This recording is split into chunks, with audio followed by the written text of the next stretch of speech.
December 6, 2016, Oakville, Washington. A small town where everyone knows their neighbors, where children ride bikes on quiet streets, where people leave their doors unlocked. On this ordinary winter morning, a baby girl named Oakley Carlson entered the world. Chestnut hair, brown eyes, a cry that announced life. No one watching that birth could have imagined that 5 years later investigators would be asking a single haunting question. When did Oakley Carlson actually disappear? And in asking that question, they would uncover something far more disturbing than a missing child. They would expose how easily a human being can vanish when every adult whose job is to notice simply looks away. Thousands of miles south in Exeter, California, another story was quietly unfolding. February 5, 2008, Sophia Maria Acosta was born to young parents filled with hope. 2 little girls, 2 American towns, 2 families struggling with addiction and poverty. What connects these cases isn't just tragedy, it's the pattern. The warnings ignored, the system that saw danger and called it acceptable risk. Before we go deeper into these investigations, subscribe if you love real crime documentaries that examine not just what happened, but why the systems designed to prevent these tragedies failed so completely. And tell me in the comments where you're watching from, because these failures aren't limited to Washington or California, they're happening everywhere. This is the story of 2 investigations that forced America to confront an uncomfortable truth. We have built elaborate systems to protect children, and those systems are failing in ways we're only beginning to understand. Oakville sits in Grays Harbor County, Washington, a region shaped by logging and fishing, where economic hardship runs deep. Jordan Bowers grew up in this landscape of limited opportunity.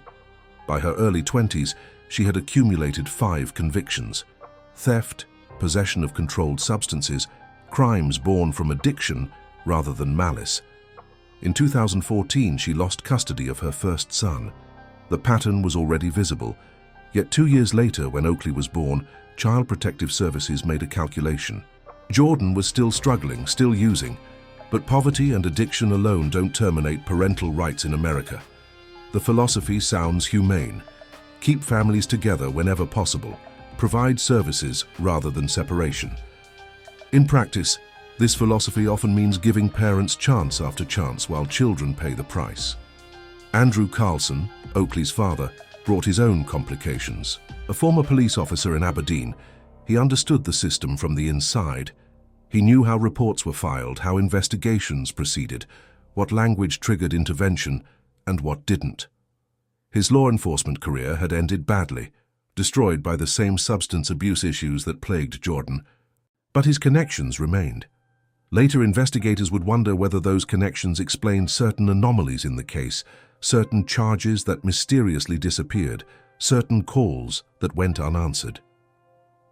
The house at 177 Bartle Road became Oakley's first home. For 8 months, she lived in chaos. Neighbors would later describe shouting matches, doors slamming at odd hours, the unmistakable rhythm of a household consumed by addiction. In June 2017, when Oakley was 6 months old, someone called Child Protective Services. The report mentioned Jordan's mental health struggles and concerns about medical care for Oakley's older sister, a child with special needs we'll call DC. The case was dismissed without investigation. Read that again. Dismissed without investigation. The first warning, ignored. July 2017 brought a second call. This time, the concerns were more specific. Domestic violence, substance abuse, a child not receiving necessary medical treatment. Finally, CPS opened an investigation. But here's where the timeline reveals something troubling. The investigation came not after the first call about medical neglect, but after the second call that included substance abuse. The system's priorities were already visible. A child not getting medicine was worth dismissing. A child in a home with drugs required action. August 2017. Oakley was 8 months old when she and DC were removed from Jordan and Andrew's care. The older brother went to his biological father. Oakley and DC entered foster care. This is the moment when Oakley's story could have ended differently. This is the fork in the road. September 22, 2017. Oakley arrived at the home of Jamie Jo and Eric Hiles in Elmer, Washington. Foster parents often describe the first days as adjustment periods, children testing boundaries, seeking the patterns that make sense of their new world. But Jamie Jo would later recall that Oakley settled in almost immediately, as if she'd been waiting for safety her entire short life. The contrast between the chaos of Bartle Road and the stability of the Hiles home must have been overwhelming for an infant whose entire existence had been marked by unpredictability. Watch how attachment forms. Oakley took her first steps just before her first birthday, and Jamie Jo was there to see it. Her first words, "Mama" and "Daddy," were directed at the people who fed her, changed her, comforted her nightmares. Biological connection is powerful, but so is this, the daily accumulation of care that builds a child as understanding of what love means. Oakley learned that adults could be trusted. She learned that crying brought comfort rather than anger. She learned to play without fear. The photos from this period show what healthy childhood looks like. Oakley at the beach, hair tangled with salt water, grinning at the camera. Oakley in tap shoes she called her loud shoes, making noise because noise was allowed, even encouraged. Oakley at Halloween, at birthday parties, at Christmas, accumulating the ordinary moments that construct a happy childhood. Jamie Jo and Eric took her to theme parks, sporting events, everywhere parents take children they love. They read to her every night. Her favorites, Brown Bear, and I have loved you since forever, a phrase that became their daily ritual. I have loved you since forever, Jamie Jo would whisper when tucking Oakley in. I have loved you since forever, Oakley would whisper back. By age 3, Oakley was speaking in nearly complete sentences, demonstrating verbal development that indicated not just intelligence but security. Traumatized children often show delays in language acquisition. Oakley was thriving. Stephanie Smith, who ran Oakley's daycare, remembered her as cheerful, well-adjusted, the kind of child who made other children laugh. She played, she was mischievous, she did all the things you'd expect from a typical, healthy, thriving child, Smith would later testify. Those words, typical, healthy, thriving, would haunt the subsequent investigation. Meanwhile, at 177 Bartle Road, Jordan and Andrew were completing the requirements for reunification.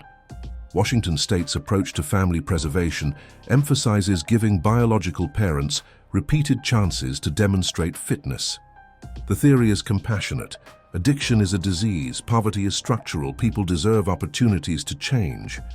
Jordan and Andrew attended some counseling sessions, took some drug tests, filled out paperwork. But look closer at the timeline. In November 2018, Andrew was convicted of domestic violence against Jordan. He was required to complete a treatment program. In April 2019, he simply stopped attending. In May, he was kicked out of the program for non-compliance. And then something extraordinary happened. In November 2019, all charges against Andrew Carlson disappeared.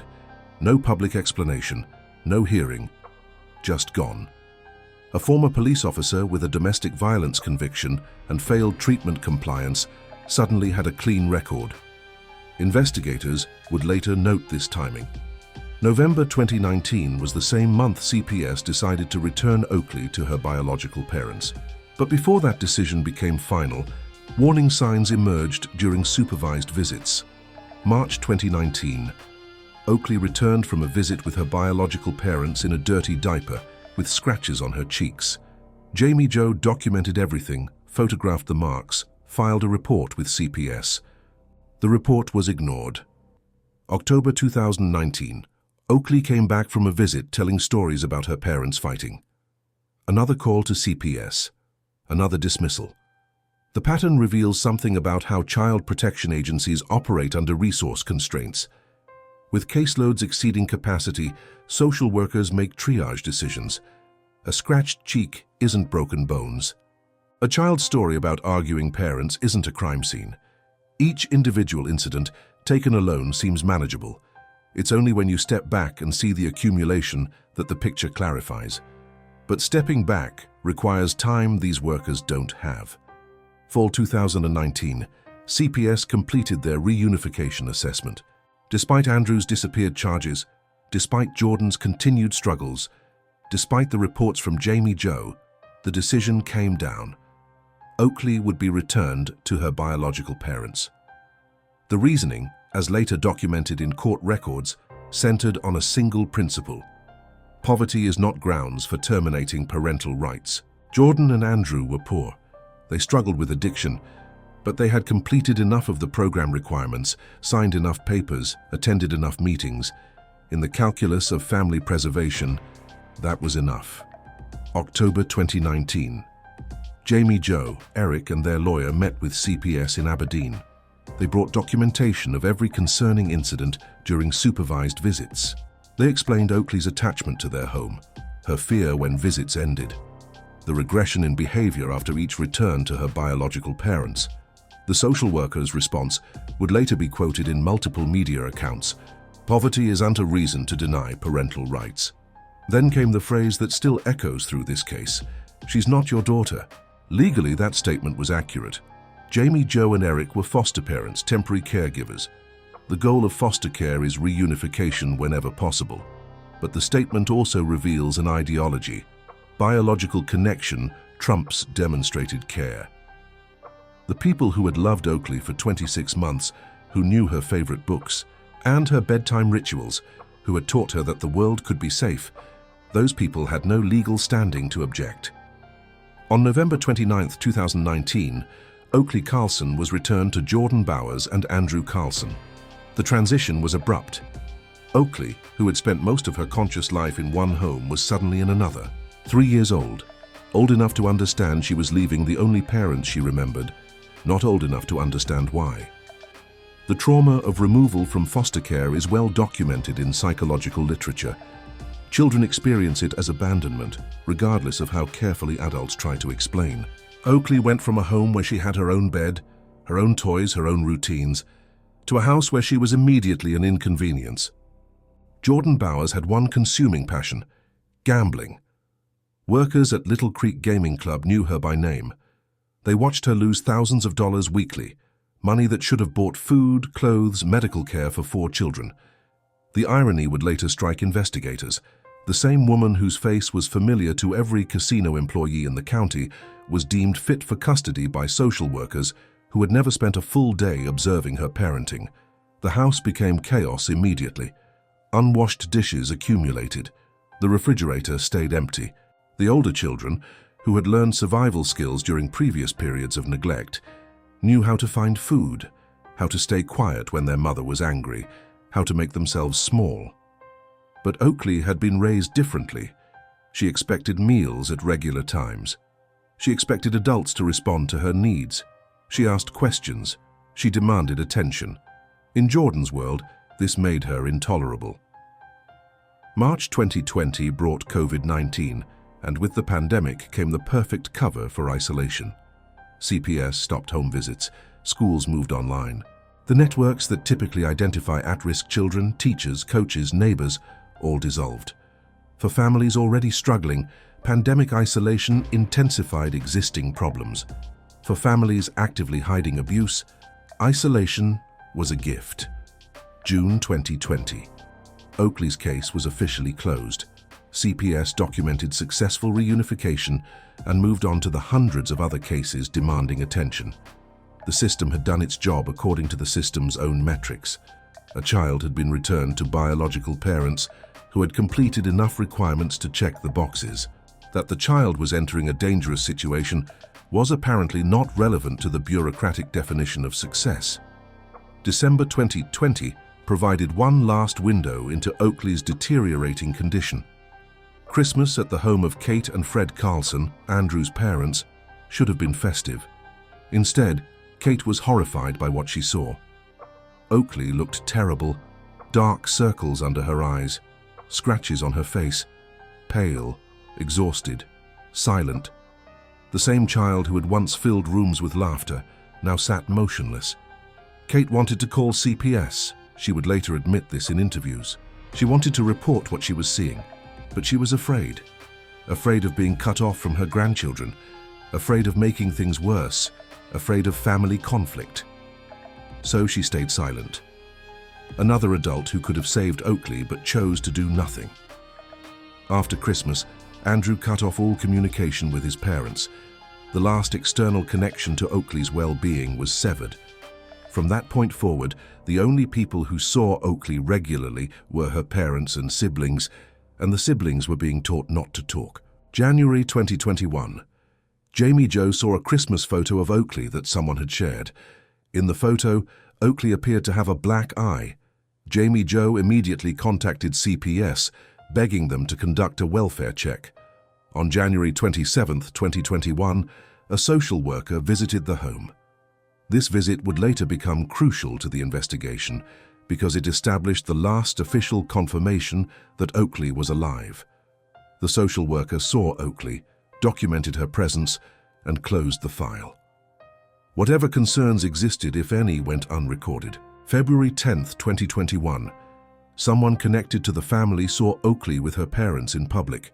This sighting, later verified by investigators, represents the last credible evidence that Oakley Carlson was alive.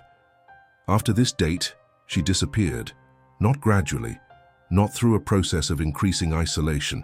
She simply stopped existing in any verifiable way. Think about what that means. From February to November 2021, 9 months, Jordan and Andrew lived normal public lives. They took their other children to stores, to appointments around the neighborhood. Neighbors saw them. Delivery drivers saw them. But nobody saw Oakley. And crucially, nobody asked. The pandemic had normalized empty streets and missing faces. Children disappeared from public view for online school. Families stopped socializing. The usual rhythms that would make a missing child noticeable had been disrupted. Inside 177 Bartle Road, systematic erasure was occurring. Every item belonging to Oakley, every piece of clothing, every toy, every photograph was removed from the house. Her bed was dismantled, her belongings were discarded. The small handprint she had left on a hallway wall, probably while being dragged to the confined space under the stairs, where Jordan locked her during punishments, that handprint remained. But everything else that proved Oakley had existed was eliminated. The other children were being coached. DC, Oakley's sister, was told explicitly not to talk about Oakley. The older brother was given a story. There had been 4 children, but 1 went away. The youngest child, born after Oakley's removal to foster care, never knew Oakley existed at all. Jordan and Andrew were constructing a reality in which Oakley Carlson had never lived at 177 Bartle Road. Why go to such lengths? Investigators would develop several theories, each supported by different evidence. The first theory, financial motivation. Jordan's gambling addiction consumed enormous amounts of money. A child costs money: food, clothes, medical care, attention. Could Jordan have sold Oakley, given her up to someone else to support her gambling? The theory seems impossible until you remember that Jordan's entire life was structured around finding money for casinos. She committed identity theft to fund gambling. She neglected her children's basic needs to afford gambling. Would she give up a child to continue gambling? The second theory focused on substance exposure. Forensic analysis of the other children revealed extremely high levels of controlled substances in their blood, indicating not passive exposure, but active consumption. Children ingesting drugs, whether intentionally or accidentally, can have severe medical emergencies. Could Oakley have overdosed?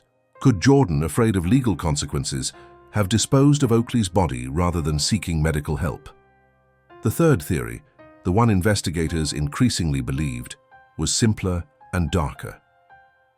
The physical evidence found later in the house, the bloodstains, the handprint, the testimony from siblings about Oakley being locked in confined spaces, all pointed toward escalating abuse that ended in Oakley's death.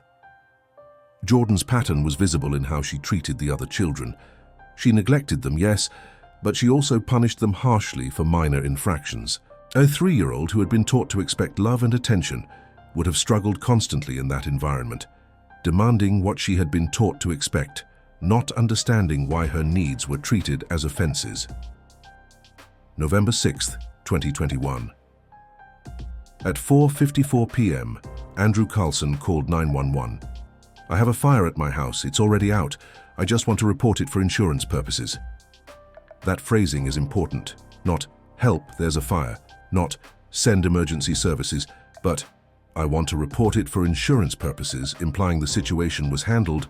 No emergency response needed. Fire investigators arrived anyway. Andrew claimed his 4-year-old daughter started the fire with a lighter, but investigators determined the fire originated in the kitchen microwave. Why lie about how the fire started? Fire investigation is precise science. Burn patterns, melting patterns, smoke distribution all tell a story. The fire started in the microwave. So why did Andrew need a different narrative? The damage was extensive. The couch destroyed, smoke damage throughout the house. Parts of the refrigerator melted. An insurance agent inspected the property and declared it uninhabitable. Jordan and Andrew initially refused to leave with the children. 3 separate people called CPS to report the unsafe conditions. Think about that. 3 people found the situation concerning enough to make official reports, but the parents' instinct was to remain in a smoke-damaged, potentially structurally compromised house. During the fire response, investigators noted which family members they saw. The older brother, DC, the youngest child, but not Oakley. The fire happened in November 2021. Oakley's last confirmed sighting was February 2021. 9 months. Where was Oakley during the fire? The family eventually moved to a hotel 15 minutes from Little Creek Gaming Club. Jordan spent most of her time at the casino, feeding her addiction while the children stayed in a hotel room. Jessica Swift, the principal from the older brother's school, visited several times. She was doing welfare checks, trying to ensure the children were okay after the displacement. Each time she visited, she asked to see all the children. Jordan always had an excuse for Oakley's absence: sleeping, grounded, sick. Educators are trained to recognize evasion. Swift knew something was wrong. December 5th, 2021, the day before Oakley's 5th birthday, DC was playing with Jessica Swift's daughter. In the middle of play, Swift asked casually, "Where's Oakley?" 6-year-old DC curled into a ball and started crying. Then she said something that changed everything. "Oakley's no more. There is no Oakley." Children that age don't speak in existential abstractions. No more means gone, finished, ended. Swift recognized immediately that this wasn't about a child at a relative's house or in another room. This was a child who had been taught that her sister no longer existed. Swift did what Oakley's grandmother had failed to do. She called the police December 6th, 2021. Oakley's 5th birthday. Police arrived at the hotel room. Jordan and Andrew were calm, practiced. They had clearly prepared for this possibility. Their story: Oakley was with Andrew's parents. The police asked for the address. Andrew claimed he didn't know his parents' address. Consider the absurdity of that claim. A man who had lived in Grays Harbor County his entire life, whose parents still lived in the same house where he'd grown up, claimed not to know their address. Here's where the investigation reveals both Andrew's calculation and his panic. According to court documents, within 10 minutes of police leaving the room, Andrew performed a factory reset on his phone. Complete data erasure. Everything gone. Contacts, messages, photos, search history, call records, all deleted. This action alone demonstrates consciousness of guilt. An innocent person asked about a missing child doesn't immediately destroy evidence. Police called Andrew's parents directly. The conversation was brief. No, they didn't have Oakley. They hadn't seen her in nearly a year. Not since that troubled Christmas visit when Kate had noticed the scratches and dark circles, but said nothing. Police called Andrew back with this information. His response, documented in police reports, showed no surprise. He didn't say, "What? Where could she be?" He didn't demand to search. He just stood there. Jordan, meanwhile, was in the bathroom attempting to flush credit cards down the toilet. Not one card, multiple cards. Cards that investigators would later trace to her identity theft operation. Her instinct when confronted about her missing daughter was to destroy evidence of financial crimes. That priority reveals everything about Jordan's psychology. Only after both parents had destroyed evidence did Andrew report Oakley missing. That sequence matters. First, lie about her whereabouts. Second, destroy phone data. Third, try to destroy credit cards. Fourth, finally report the child missing. This isn't how innocent parents behave when asked about a missing child. The investigation that followed was extensive. Police obtained search warrants for 177 Bartle Road and the hotel. At the house on Bartle Road, they found a home that told two stories. The main story, a family residence with beds for 3 children, toys scattered around, the normal chaos of family life. But the second story emerged through absence. There was no bed for Oakley, no toys that belonged specifically to her, no clothes sized for a 5-year-old girl. Every other child had a defined space and belongings. Oakley had been erased. Investigators found old stains on window blinds. They found that handprint on the hallway wall. Laboratory analysis confirmed biological origin and DNA connection to Oakley. The handprint's height and size indicated a young child. The location, at the entrance to the confined space under the stairs, suggested it was left during a moment of distress. Perhaps Oakley had reached out while being dragged to punishment. Perhaps it was left during one of many times she was locked in darkness. December 7, 2021. Protesters gathered outside Grays Harbor County Superior Court. The disappearance of Oakley Carlson had ignited something in the community. People who had never met Oakley felt compelled to demand justice. Signs read, "Where is Oakley?" The question that should have been asked in February, in March, in April, all through those 9 missing months, was finally being asked publicly. Jamie Jo's voice broke during press interviews. "Maybe I didn't biologically give birth to Oakley, but I've had this maternal instinct that something was wrong for a very long time." That statement captures the tragedy at the heart of this case. The person who loved Oakley most, who knew her best, who understood her needs and fears, that person had no legal power to protect her. Meanwhile, the people who had legal rights were destroying evidence. Police interviews with the surviving children revealed disturbing patterns. DC told investigators that Jordan had instructed her not to talk about Oakley. When asked where Oakley was, DC repeated a phrase that sounded rehearsed. "She went into the woods and met the wolf." This language, fairy tale imagery, suggested parental coaching. Young children don't naturally speak in metaphors about missing siblings. Someone taught DC this story. The older brother provided more concrete testimony. He described how Jordan punished Oakley harshly for minor infractions, how Jordan didn't feed her regularly, how Jordan locked Oakley in the confined space under the stairs, sometimes for hours. He described Oakley's increasing weakness, her silence, and he mentioned something strange about the November fire. According to his account, 4 children lived in the house when the fire started. All of them got out except Oakley. But how could Oakley have been in the house during a November fire if she hadn't been seen since February? Investigators concluded the brother had been coached to provide cover for Oakley's disappearance. If she died in the fire, that would explain her absence without implicating the parents in direct harm.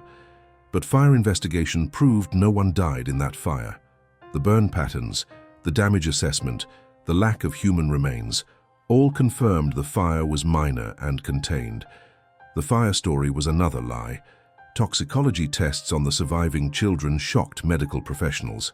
Extremely high levels of controlled substances appeared in their blood work, levels indicating active consumption rather than passive environmental exposure. These weren't children who lived in a house where adults used drugs. These were children who had ingested drugs, whether through deliberate administration, accidental access, or contaminated food. For young children, such exposure can be fatal. The massive search began. Over 300 acres of forest surrounding Oakville were searched multiple times. Search dogs trained to detect human remains covered grid patterns systematically. Drones equipped with thermal imaging surveyed areas inaccessible to ground teams. Hundreds of volunteers, many who had never met Oakley, spent days combing through underbrush, checking drainage ditches, examining abandoned structures. They found nothing. Not a piece of clothing, not a bone fragment, not any trace of Oakley Carlson. That absence itself is evidence. In cases where children die accidentally and parents panic, bodies are usually found relatively close to home, buried in hasty, shallow graves or concealed in nearby locations. The complete absence of remains suggests either Oakley was disposed of very far away, or the disposal was done with enough care to ensure she would never be found. Both possibilities require planning. Both preclude the panic defense. Jordan Bowers and Andrew Carlson were charged with abandonment of a dependent person and child endangerment related to DC's medical neglect. But notably, crucially, they were never charged directly in connection with Oakley's disappearance. Prosecutors explained that without a body, without proof of death, without a specific crime to charge, they had limited legal options. Washington state law requires certain evidence thresholds for homicide charges. Proving someone killed a child requires proving the child is dead. And proving a child is dead legally requires remains or overwhelming circumstantial evidence of death.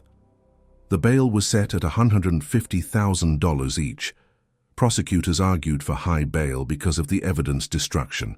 10 minutes after police initially contacted them, one of these defendants performed a factory reset on their cell phone, the prosecutor stated in court. That detail, that timeline, demonstrated consciousness of guilt and flight risk. Andrew Carlson eventually pleaded guilty to child endangerment and received 12 months. He was released early for good behavior. Upon release, he refused to cooperate with police. He refused to take a polygraph. He refused to explain the factory reset. He refused to account for Oakley's whereabouts. Silence is his legal right, but it's also a choice that deepens suspicion. Jordan Bowers received 20 months for child endangerment in April 2022. Immediately upon her release in January 2023, she was arrested again for identity theft. Those credit cards she tried to destroy in the hotel toilet became the foundation for a separate prosecution. Her identity theft operation was extensive, involving multiple victims, thousands of dollars in fraudulent charges. After pleading guilty, she received an additional 43 months in prison, but again nothing directly related to Oakley's disappearance. July 2025. Jordan Bowers walked out of prison.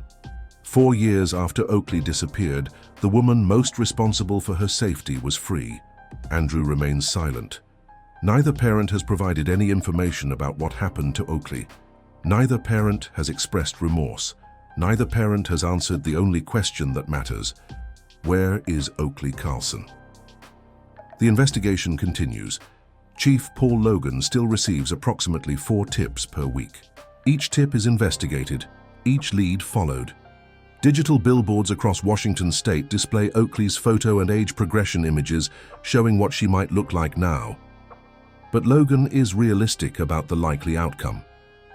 At this point, we cannot confirm her well-being, he said in a recent interview, careful language that acknowledges what everyone knows but cannot legally prove. Oakley is almost certainly dead. Jamie Joe and Eric Hiles organized a $100,000 reward fund for information leading to Oakley's discovery. They've testified for Oakley's law, proposed legislation meant to strengthen oversight of reunification cases. They've preserved every photograph, every video, every memory of the 26 months when Oakley was their daughter. We haven't given up, Jamie Joe says. We've been thinking about Oakley since November 29, 2019, the day she was taken from their care. The case represents a cascade of systemic failures, each link in a chain of negligence. 11 reports to CPS were largely ignored or inadequately investigated. The decision to reunify was made, despite clear evidence of danger. Post-reunification monitoring was minimal and became non-existent during COVID. The child welfare philosophy of family preservation, meant to protect vulnerable families, instead enabled abuse. And perhaps most devastatingly, multiple adults saw Oakley in distress and chose silence. Kate Carlson saw the scratches and dark circles, but said nothing because she feared family conflict. Neighbors saw the family, but never asked why they didn't see Oakley anymore. Teachers and social workers accepted excuses without demanding proof. Each person individually made an understandable choice. Collectively, those choices let a child disappear for 9 months before anyone demanded answers. The question haunting investigators: when did Oakley actually die? Was it February, the last confirmed sighting? Was it during one of the abuse incidents the brother described? Was it from drug exposure? Or was it later, perhaps during spring or summer, when Jordan's gambling debts grew acute and Oakley became an expense Jordan couldn't afford? Without remains, the timeline remains speculative. But whenever it happened from that point forward, Jordan and Andrew successfully concealed a death for months, erasing evidence, coaching children, maintaining normal appearances while a body lay hidden somewhere. Today, Oakley Carlson would be 8 years old. Age progression photos show a dark-haired girl with brown eyes, perhaps still loving books, perhaps still dancing to the Beach Boys. But those images are fiction, a computational guess at what a dead child might have looked like if she'd been allowed to live. The real Oakley is gone, her remains likely scattered in woods that have been searched dozens of times or disposed of in a way that ensured she would never be found. Her memory survives in the people who loved her. In Jamie Jo's testimony before legislators, in the protest signs demanding justice, in the digital billboards reminding Washington residents that a child disappeared while systems failed. Oakley mattered.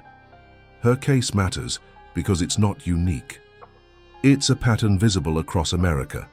Under-resourced child welfare systems, family preservation philosophy taken to dangerous extremes, parents who learn to manipulate bureaucratic requirements, children who fall through every crack. This is not a story with resolution.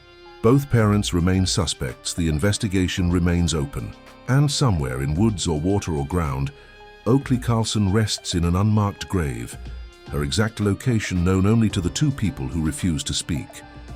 3,000 miles away in Exeter, California, another family was building a life that would end in similar horror, though with a different timeline. May 6, 2011. Mooney Grove Park in Visalia was full of families on a warm Saturday. Among them, 3-year-old Sophia Acosta, wearing her favorite outfit glowing with happiness.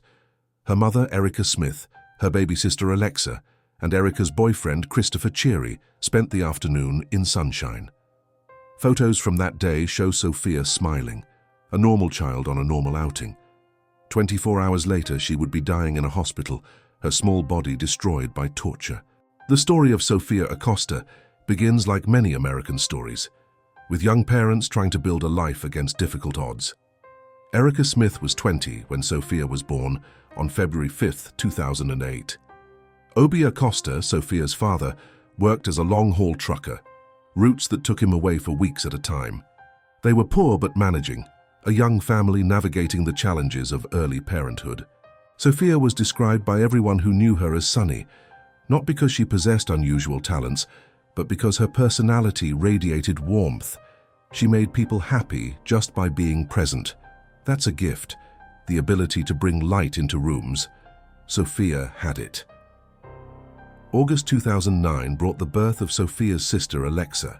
Sophia immediately embraced her role as big sister, helping with bottles, running to comfort Alexa when she cried, sharing toys with surprising generosity for an 18-month-old. The bond between the sisters was visible to everyone. They played together constantly, Sophia leading adventures that Alexa followed with toddler determination. But the second child tested the young family's stability. By early 2010, Erica and Obi separated. The divorce finalized with Erica receiving full custody. Initially, Obi was supposed to see his daughters on weekends, but a trucker's schedule doesn't accommodate regular visitation. Gradually, visits became less frequent. Sophia would watch for her father's truck, asking when he was coming, not understanding that soon could mean weeks. Erica worked hard to provide for her daughters. She was employed, paid rent on time, kept the apartment clean. The girls spent time on the lawn near their apartment, and on weekends, Erica would take them to parks where Sophia could run and play. Life wasn't perfect, but it was stable, until September 2010 when Christopher Cheery moved in. Christopher was 19, 1 year younger than Erica, with a heroin addiction and a criminal record. Erica later claimed she wanted to help him overcome his addiction, a goal that sounds noble until you remember she had 2 small children to protect. Ruth Williams, Sophia's great-grandmother, noticed the change immediately. "She was at my house every single day," Ruth recalled. She never wanted to go home until he showed up. Sophia's daily visits stopped abruptly. The carefree child became anxious. Christopher demanded the girls call him Dad. This demand reveals his need for control and authority without earning it. Sophia and Alexa already had a father. They didn't understand why this new man in their home required that title. When they refused, Christopher's response was violence. Erica would later admit to a neighbor that Christopher routinely beat her because the children wouldn't call him dad. Read that again. A man was choking and slamming a woman against walls because small children refused to misidentify him as their parent. Carly Vega, Sophia's babysitter, began noticing changes in the little girl's behavior. Sophia, once so open and cheerful, became fearful and anxious. She started saying, "Please don't tell my dad," referring to Christopher. That phrase indicates a child learning that disclosure brings punishment. Vega saw Christopher spanking the girls too hard, playing too rough, crossing lines that separate discipline from abuse. She tried talking to Erica. Erica refused to listen. Another babysitter noticed bruises under Sophia's eyes and heard the little girl complain that her bottom hurt. These observations should have triggered mandatory reporting. California law requires childcare providers to report suspected abuse, but reporting is complicated by several factors: fear of being wrong, fear of overstepping, fear of damaging a client relationship, uncertainty about what threshold of evidence justifies a report. So instead of reporting, the babysitter just stopped accepting Sophia. Remove yourself from the situation. Avoid the moral burden of deciding whether to report. It's a common response that leaves children unprotected. March 2011. Sophia's baby sister Alexa suffered a broken leg. Christopher told Erica they'd been at a playground and Alexa had twisted her leg on a slide. But at the hospital, doctors noted the injury looked more consistent with a fall or a forceful impact. A broken leg in a toddler who isn't yet walking confidently is unusual. The explanation changing between tellings is suspicious. A clear pattern was emerging. Christopher in charge of children getting injured, explanations that didn't quite match injuries. Yet again, no intervention occurred. Doctors documented their concerns, but didn't escalate to Child Protective Services. Maybe they wanted to avoid accusations of discriminating against a young, poor family. Maybe they accepted the explanation because it was possible, even if unlikely. Maybe they were overworked and understaffed, unable to investigate every injury. Whatever the reason, Alexa's broken leg went into her medical file as an unfortunate accident, and the family went home. Neighbors observed that after Christopher moved in, Erica, Sophia, and Alexa almost never came outside anymore. The daily lawn time stopped. The weekend park visits stopped. The girls disappeared from the apartment complex's communal life. This isolation is textbook domestic violence behavior. Abusers isolate victims to prevent outside observation and limit escape routes. But isolation also serves another purpose. It normalizes abuse within the closed family system, making the abnormal seem ordinary to those trapped inside. May 6, 2011, that day at Mooney Grove Park, was a rare exception to the isolation. Perhaps Erica had insisted on an outing. Perhaps Christopher calculated that public appearances would deflect suspicion. Whatever the reason, they went to the park, and Sophia got to be a normal child for a few hours, running and laughing and enjoying sunshine. May 7th, 2011. Saturday morning. Sophia woke up in apartment number 9, unaware this was the last day of her life. The morning began with shouting. Erica and Christopher were arguing. Erica couldn't recall what the fight was about, but she knew Christopher was angry. His anger had a presence, filling spaces, making everyone tense. To calm him down, Erica made a decision that would define everything that followed. She decided to go to Visalia to buy heroin. The logistics of that decision matter. Visalia was not close. Erica took 2 buses to get there, purchased $20 to $30 worth of heroin, and returned home. The round trip took hours. During those hours, she left her 3-year-old and 1.5-year-old daughters alone with an agitated man who had already demonstrated abusive behavior. She prioritized drugs over safety. Erica returned around noon. She and Christopher used the heroin together. Then Christopher prepared a peanut butter and jelly sandwich for Sophia and took both girls upstairs for a nap. Erica, exhausted from the trip and the drugs, fell asleep. This is where Christopher's version of events becomes crucial, because only he knows what happened in that upstairs room. According to later forensic reconstruction, based on Sophia's injuries, Christopher sexually assaulted her while the child was supposed to be napping. When Sophia tried to scream and resist, he punched her in the abdomen. For a 3-year-old, a full force punch from an adult male is catastrophic. The impact can rupture organs, cause internal bleeding, knock a child unconscious. Sophia stopped resisting. She may have lost consciousness at that point, or she may have been awake, but too hurt to fight. But Christopher wasn't finished. When Sophia, choking on vomit, weakly called out for her mother, he realized she could tell what he had done. He delivered a series of blows to her head, then slammed her skull against the floor. The forensic pathologist would later testify that the force required to cause Sophia's head injuries was equivalent to a high-speed car crash. Christopher beat a 3-year-old child's head with enough force to fracture her skull and cause massive brain hemorrhaging. He might have continued, but he heard Erica stirring in the bedroom. Christopher screamed, "Erica, something's wrong with Sophia." That phrasing is telling, not "Sophia fell" or "I don't know what happened," but "something's wrong." Passive voice, no actor specified. The language of someone crafting a narrative. Erica rushed to the room and saw her 3-year-old daughter lying on the nursery floor, unconscious, covered in vomit, with only one eye slightly open. The child who had been glowing with happiness 24 hours earlier at Mooney Grove Park was now dying. But before Erica could call 911, Christopher grabbed Sophia and carried her to the bathroom. The timeline here is crucial. Christopher washing Sophia wasn't care. It was evidence destruction. He knew what he had done. He knew there would be biological evidence on Sophia's body proving sexual assault. So he washed her quickly, removing what he could. This action alone demonstrates consciousness of guilt and premeditation regarding the cover-up, if not the assault itself. Only after washing Sophia did Christopher allow Erica to call 911. That call came in at 2:43 p.m. Erica's voice was shaking with panic. "My daughter isn't breathing. She's only 3 years old. Please help us." While Erica was on the phone trying to explain where they lived, trying to answer the dispatcher's questions, Christopher stood nearby, looking nervous and scared. Not because his girlfriend's daughter was dying, but because he knew what he had done. When paramedics burst into apartment number 9, they found a scene that would stay with them forever. Sophia lay on the living room floor on a towel, tiny, wet, naked.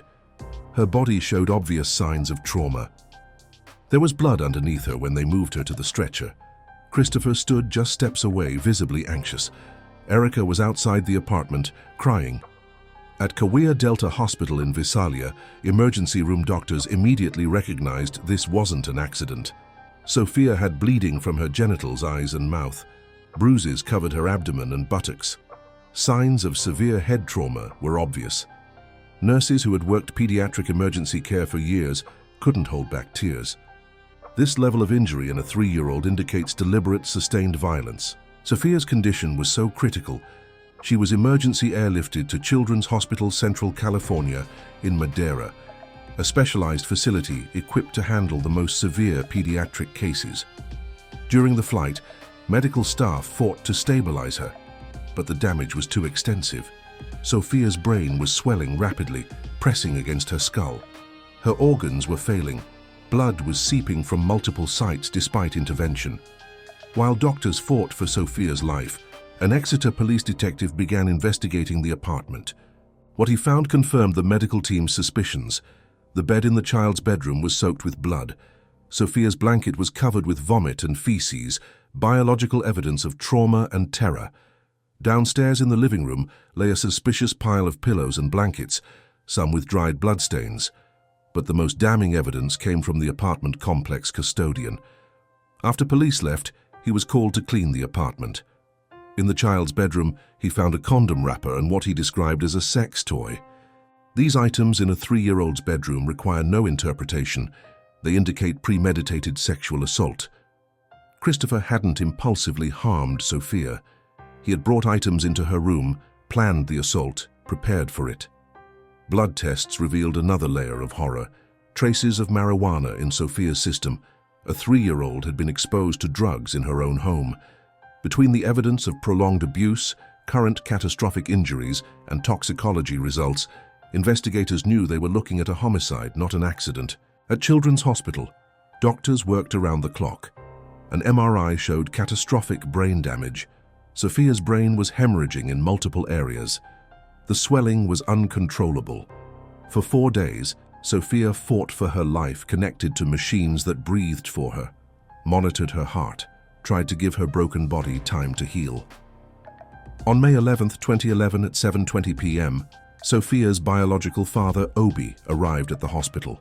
He had been on a trucking route when Erica called to tell him Sophia was dying. He drove through the night to reach Madeira, desperate to see his daughter one more time. While Obi held Sophia's small hand, doctors turned off the life support machines. Sophia Maria Acosta, 3 years, 2 months, and 6 days old, died from injuries inflicted by the man her mother had chosen to prioritize over her safety. The autopsy confirmed what doctors already knew. Cause of death, multiple blunt force trauma. Sophia died from skull fracture, massive brain hemorrhage, oxygen deprivation, and sexual assault. Dr. Philip Hayden, who had worked with abuse victims for 25 years, would later testify, "This is the only case in my practice where a child on life support was bleeding from the anus." That statement captures the severity of what Christopher did to Sophia. For a month after Sophia's death, Christopher Cheery lived freely. He told anyone who would listen his version of events. Sophia had hit her head on a small metal shopping cart next to the bed. An accident, a tragedy. He even gave an interview to local television claiming innocence with practiced sincerity. "I was right at the head of her bed on the floor where her head was. She was still wrapped in the blanket. It seemed like she had rolled off or fell somehow. I would honestly give my life for that little girl to be alive. I would gladly switch positions with Sophia in a heartbeat." Those words ring hollow when compared to the evidence. Medical experts testified that Sophia's injuries were inconsistent with a fall from bed height. The pattern of trauma, the severity, the combination of head injuries and sexual assault all indicated sustained deliberate violence. Christopher's television interview was damage control, not truth. June 3, 2011. Christopher Cheery was arrested and charged with 1 count of murder, with special circumstances of torture, sodomy, and lewd and lascivious acts. Additional charges: assault of a child causing death, sodomy, and forcible lewd acts on a child. The special circumstances designation made him eligible for the death penalty. The case took 5 years to reach trial. Those years allowed the full scope of systemic failure to become clear. 2 babysitters knew Christopher was abusive. They had seen bruises, heard complaints, witnessed violence. Neither made an official report. A neighbor knew Erica was being strangled and beaten because the children wouldn't call Christopher Dad. That neighbor didn't report. Doctors saw Alexa's suspicious broken leg. They documented concerns but didn't escalate. And Erica herself saw all of this, lived through it, and still chose to leave her children alone with Christopher while she went to buy drugs. When the trial began in 2016, the gallery filled with family members seeking justice for Sophia. Sam Coronado, Sophia's great-grandfather, made a painful decision. He would attend every hearing, more than 100 court days over months of trial, to shield the rest of the family from unbearable details. He sat through testimony describing how Sophia was tortured, how she was sexually assaulted, how she called out for her mother while being beaten. He listened so his family wouldn't have to. Erica Smith's testimony was particularly devastating. She took the stand as a prosecution witness, describing Christopher's abuse of her. "There were times where he choked me out and pushed me against the wall. Times he threw picture frames at me. Times of verbal abuse, belittling me, secluding me, making me feel worthless. The abuse was real, but so was her choice to leave her children with him. When prosecutors asked why she trusted him with the children, she had no adequate answer. I saw no reason to think otherwise," she said, a statement that ignores every warning sign she had seen. Christopher's defense team pursued several theories. They claimed Sophia had a rare blood clotting disorder that could explain the bleeding. They suggested injuries could have been caused by paramedics during resuscitation. They argued that because no fresh blood was found in the apartment, perhaps the injuries occurred during transport or at the hospital. Each theory attempted to create reasonable doubt. Medical experts destroyed these defenses one by one. More than 10 doctors testified that Sophia's death resulted from extreme cruelty inflicted before emergency services arrived. The blood clotting disorder theory was disproven by Sophia's medical history showing normal clotting. The resuscitation injury theory was disproven by the pattern and severity of trauma. And the timing defense collapsed when investigators pointed out that Christopher had washed Sophia in the bathroom before calling 911, deliberately removing fresh blood evidence. The condom wrapper and sex toy found in Sophia's bedroom were perhaps the most damning evidence. Defense attorneys argued they could have been there for other reasons, but there is no innocent explanation for these items in a 3-year-old's room. The jury understood that. November 14th, 2016. After intense deliberation, the jury returned its verdict: guilty on all charges. The murder conviction came with a finding of special circumstances, making Christopher eligible for the death penalty. During the penalty phase, the jury heard about Christopher's troubled childhood, his drug addiction, his lack of prior violent felonies. They also heard testimony about Sophia, her love of coloring, her princess games, her habit of saying, "I love you, Nana," to her great-grandmother, her special bond with her baby sister.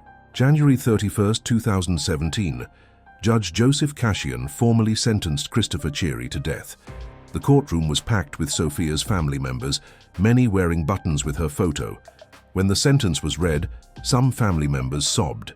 Others sat silently, faces showing grief rather than satisfaction. Justice doesn't bring back a murdered child. Christopher Cherry was sent to death row at San Quentin Prison. But in 2019, California Governor Gavin Newsom imposed a moratorium on the death penalty, staying all executions indefinitely. Sophia's family was outraged. They had waited 8 years from murder to trial. They had endured months of horrific testimony. They had received the sentence they wanted, and then executive action removed its teeth. As of now, Christopher Cherry remains on death row, but will not be executed unless California's political landscape changes dramatically. He is serving life without possibility of parole, the practical outcome of the death sentence with moratorium. He has never expressed remorse. He has never admitted guilt. His story remains that Sophia's death was an accident, despite overwhelming evidence. And what of Erica Smith? She was never charged. Not with child endangerment, not with neglect, not with failure to protect. Prosecutors deemed her a victim of Christopher's abuse rather than an accomplice to Sophia's murder. Many believe this was a grave injustice. Yes, Erica was abused, but she also made choices. She chose to stay with an abuser despite seeing him hurt her children. She chose to buy heroin and leave her daughters alone with him. She chose not to seek help despite multiple opportunities. Those choices enabled Sophia's murder. Erica lost custody of Alexa, who was taken by Child Protective Services from the hospital where she'd been brought when Sophia was dying. The custody battle lasted 8 months while Obi fought to prove he could be a stable parent. In December 2011, the court finally granted him custody. Alexa was 2 years old, but wasn't speaking. Psychologists diagnosed severe trauma. She had been in that room when Christopher tortured her sister. What exactly she saw or heard, we'll never know. Children that young often can't articulate trauma. They just carry it. Years of therapy helped Alexa regain speech, though nightmares still haunt her. She has no conscious memory of Sophia, but she dreams of her, suggesting some deep level of memory that precedes language. Obi has raised Alexa to know about her sister, to understand that Sophia loved her, that Sophia protected her when they were small. A children's bench was installed in Farmersville in Sophia's memory. Grown Alexa and the extended family gather there on anniversaries. Sophia Maria Acosta lived 1,183 days. She loved princesses, coloring, and saying "I love you" to everyone dear to her. She deserved to grow up, to go to school, to become whoever she would have been. Instead, the system failed her at every step. Babysitters saw abuse and stayed silent. Doctors saw suspicious injuries and didn't escalate. The mother who should have protected her chose drugs and a dangerous man. And a 3-year-old child paid with her life. 2 cases, 2 states, 2 children who deserved protection. Oakley Carlson disappeared into 9 months of silence. while systems that should have noticed looked away. Sofia Acosta died after multiple adults saw danger and chose not to report.